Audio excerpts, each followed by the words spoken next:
Nimeni nu se poate ridica fără o provocare, nu-i așa?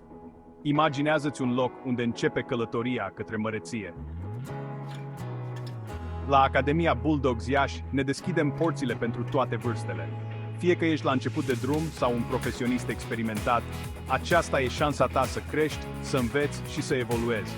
Vizualizează-te într-un ring de box bine luminat, cu publicul care te încurajează.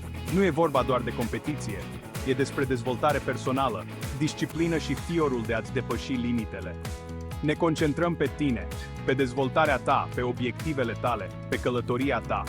Cu sau fără aspirații competitive, îți vei găsi locul aici. Alătură-te comunității noastre, antrenează-te cu cei mai buni și devină cea mai bună versiune a ta. Ești gata să arunci primul pumn spre măreție? Înscrie-te astăzi la Academia Bulldogs Iași. Viitorul tău îți va mulțumi.